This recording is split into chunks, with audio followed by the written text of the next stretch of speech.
Фыңчау modeli və Xitayning Uyğur rayonidagi yuqumni tizginlash siyosatining ish yuzi. BRT Ceneva doklati e'lon qilinib uzun o'tmayla Uyğur diyorida yuqum qamollari sababli Uyg'urlarning keng ko'lamlik ocharchilikqa duch kelayotganligi o'tirg'i chiqdi. Bo'libmi chidash mumkin bo'lmagan ig'ir ocharchilik va turli qiyinchiliklar tufayli Uyg'urlar hukumatning ijtimoiy aloqa vositalariga qo'ygan qattiq cheklamalarga qaramay, imkoniyatining boricha ovozini chiqarishga boshladi. Aslida bu yil avgustning boshlarida Xitoy hukumati Uyg'ur diyoridagi yuqum ahvoli bayqalgan joylarni vaqtli qamal qilganligini jakarlagan bo'lsa-mu, ammo vaqtli qamal bir oydan ortiq davom qilgan. Ocharchilik Uyg'urlarning turmushiga og'ir qulaysizliklarni olib kelish bilan birga bir qism o'lim yetim hodislariga sabab bo'lgan. Douyin, Weixin va Weibo qatorliq Xitoy tashviqot vositalaridan tarqalgan uchurlarga qaraganda, bo'libmi yuqum ahvoli og'ir bo'lgan G'ulji shahrida ocharchilik masalasi texmo og'ir bo'lgan. Hatto bir qism Uyg'urlarning og'ir qamal tuzumi ostidagi ocharchilik, kasallik va o'lim yetimlarning ko'payishidek og'ir hodislarga chidamay, ko'chalarga chiqishga majbur bo'lgan va bu sababli Xitoy doiralari tomonidan yuqum tuzumiga xiloflik qilgan deb qaralib tutqun qilingan. Qaraydigan bo'lsak, 8 ayning 12 kuni Uyg'ur avtonom rayonida yuqori yuqum rayoni qilib bekitilgan 150 rayonning soni 9-sentabr kelganda aran 147 ga tushirilganligi. G'ulja, Urumchi, Korla qatorliq joylardan boshqa yerlarda yuqumni nolga tushirishning amalga oshirilganligi xabar qilingan.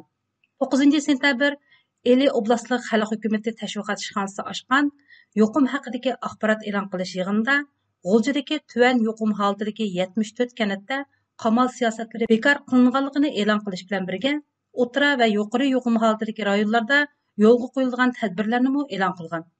Masalan, Xitoy hukumatining yuqumning oldini olish usuli 9 bo'yicha turga ayirib, yuqum nisbatining yuqori, o'tira va tuvan darajasi bo'yicha yuqum tadbirlarini bekor qilish xizmatlarini elib bordiganligini. Ammo yuqori yuqum rayonidagilarga uydan sirtqa chiqmaslik, mulozimatni uyga yetkazib berish, o'tira yuqum rayonlarida rayondan atlamaslik, karta bilan sirtqa chiqish, tuvan yuqum rayonida bo'lsa to'plashishdan saqlanish, o'ziga o'zi mas'ul bo'lish tadbirlarini yurgizdiganligini bildirgan. Doiralar yana 10 kungacha yuqum ahvoli ko'rilmagan tuvan yuqum rayonlarida qamalni bekor qilishga bo'ldiganligini e'lon qilish bilan birga, o'tira va yuqori yuqum rayonlari deb atalgan Uyg'urlar zich o'ltiraqlashgan rayonlardagi qamalni bekor qilishga yoki qamal darajasini yeniklatish tadbirlariga aloqador hech qanday uchur bermagan. Darvaqa Xitoy doiralari Uyg'ur diyori, jumladan G'uljidagi yuqum qamallarining qachon oxirlashadiganligi haqida hech qanday ifoda bildirgani yo'q. Demak, butun dunyo xalqi yuqumga qarshi kurash qilishdan voz kechib, yuqum bilan birga yashashni tanlagan, kishilar normal hayotini boshlab ketgan.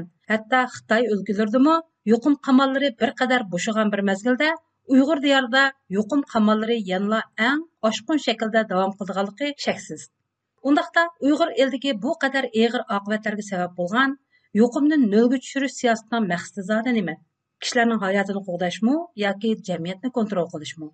Bu yil 12 avgustda G'ulji shahri yuqum sababli qamal qilingandan keyin 22 avgustda Eli oblastlik partkomining sekretari Yu Shomey yuqumning oldini olish haqida to'r yig'ini ochgan. U yig'inda Uyg'ur avtonom rayonlik hukumatining yuqumni qattiq kontrol qilish haqidagi yo'l yo'riqiga asosan yuqumning oldini olishda yuqumning oldini olish xizmatlariga rahbarlik qilish bo'limining G'ulji g'alaba qilsa, Eli oblasti g'alaba qilgan bo'ldi. Eli oblasti g'alaba qilsa, butun Xinjiang g'alaba qilgan bo'ldi degan so'zning ma'nosini tushunib, ahamiyatini cho'nqur tunib yetishni, xatarli kishilarni birni qo'ymay tartib chiqarish va tozalash kerakligini alohida ta'kidlagan. Tangirtaq to'rining bu yil 20 avgustdagi bir xabardimi, Eli oblastining yuqum boshlangandan buyon asosiy qatlamda yuqumning oldini olishda Bingtuan bilan hamkorlashib, yuqumni har bir shaxslargacha qattiq kontrol qilganligi xabar qilingan edi.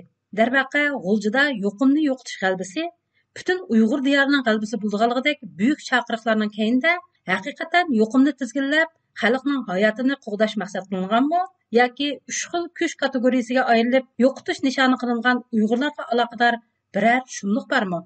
Uyg'ur diyorida 2013-yillardan boshlabla 3 xil kuchni yiltizini yo'qotish nomida zanjirsimon boshqarish to'ri Wangge Huaquanli va birlashib boshqarish mexanizmi Chunfang Chunchi yo'lga qo'yilgan edi.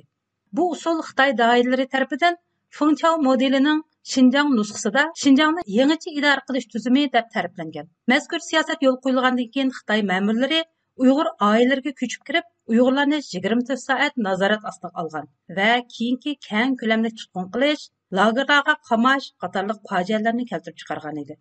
Hayron qolarligi, bu qitimliq COVID yuqumini yo'qitishdimi, o'xshashla Fungchong metodini qo'llangan.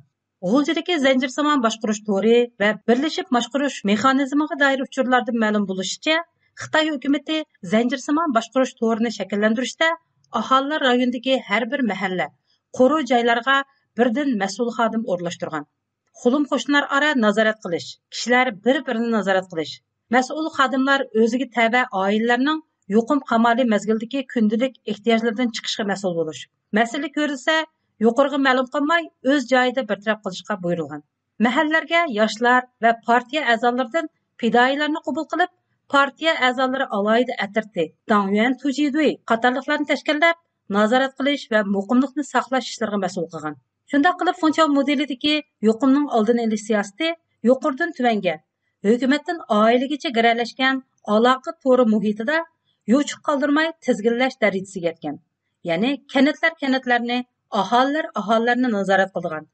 Qo'shnilarni, fuqarolar bir-birini nazorat qilgan. Kunduzi ko'chalar oq xalat kiygan qo'g'dug'uchilar va saqchilarga, ketisi chorlug'uchi, jisakchilarga to'lgan go'yo 10 yillik malmonchilik, ocharchilik va qizil qo'g'dug'uchilar davridagidek qo'rqinchli manzara butkul Uyg'ur diyorini qoplagan. Demak, Uyg'ur diyoridagi atalmish yuqumni nolga tushirish siyosati faqat yuqumni yo'qotishni maqsad qilgan bo'lishi notayin. Chunki yuqum davomida Uyg'ur diyoridan tarqalgan uchurlardan qaraganda, Xitoy hukumatining insonlar orasidagi ishonch, mehr-muhabbatni yo'qotib, bir-biriga inson qilipidan chiqqan zulmlarni qilishiga sabab bo'lgan Fungchong modeli Uyg'urlarga kor qilmagan. Ya'ni Uyg'urlarning bir-biriga bo'lgan mehr-muhabbatini susitib qo'ya olmagan. Ishonchini yo'qotolmagan. Uyg'urlardagi uyushish kuchini, Uyg'urlik ro'yini sundira olmagan. Ammo dal bular Xitoyni ansirtadigan Uyg'ur millatining mavjudlik yildizi edi. Halbuki bu yildiz shuncha qattiq siyosiy biron chapqinlardimi, yanala hayotiy kuchini yo'qotmagan edi. Bo'libmi G'uljidagi qattiq qamalda Uyg'urlarning bir-biriga bo'lgan minnatsiz yordamlari, bir-birining dardi uchun yig'lab azoblarga hamdam bo'lishlari Xitoyni texmi cho'chitgan. G'ulja aslida Uyg'urlik kimligi cho'nqur yildiz topgan zamin bo'lib, Birlashgan Davlatlar Tashkiloti Kishilik huquq kengashi Uyg'urlarga aloqador dokladni e'lon qilgandan keyin Xitoyning G'uljida yuqum yo'qolsa butun Shinjang g'alaba qildi deyishi balki sababsiz bo'lmasa kerak. Xitoyning Belgiya turishliq elchixonasining bu yil 7 sentyabrda e'lon qilgan atalmish Shinjang dokladining keyindagi sirlar nomli dokladida Birlashgan Davlatlar Tashkiloti Kishilik huquq kengashining Uyg'urlarga aloqador dokladining 2019-yilda tayyorlanishga boshlaganligi va bu dokladda o'tirib qo'yilgan isbotlarning hammasining o'ydirma va chet eldagi uch xil kuchlar hamda g'arb dunyosining o'yini ekanligi tilga ilingan. Demak, Xitoy hukumati mazkur dokladning qachon va nima sababdan tayyorlanganligidan to'liq xabardor. Bu sababdan dokladning e'lon qilinishiga butun kuchi bilan qarshi turish bilan birga, yuqumning oldini olish bahonasida Uyg'urlarga qaratgan irqiy qirg'inchilikni Fungchong modelidagi yuqumning oldini olish mexanizmida davom qilgan. Demak, Deng Xiaoping davrida uch xil kuch to'kmati ortilib, Jiang Zemin davrida uch xil kuch nomi faqat Uyg'urlarni ko'rsatgan jinoiy nomga aylanganda, Xi Jinping davridagi Fungchong modeli bo'yicha uch xil kuchni yo'qotish harakatimi Xitoyning Uyg'urlarni qonunliq bostirishining umumiy iqimiga aylangan. Bu vajidan Uyg'ur diyorida bo'libmi G'uljida yuqumning oldini olishda Fungchong modelining qo'llanishi tabiiyla Uyg'ur irqiy qirg'inchiligi va BDT kishilik huquq organining Uyg'urlarga aloqador doklad bilan bevosita bog'langan. Xulosa qilganda, Xitoy hukumatining G'uljidagi yuqumni nolga tushirish siyosatining tub maqsadi Uyg'ur elini xalq harakati orqali Xitoy nazorati ostiga umumyuzlik elish.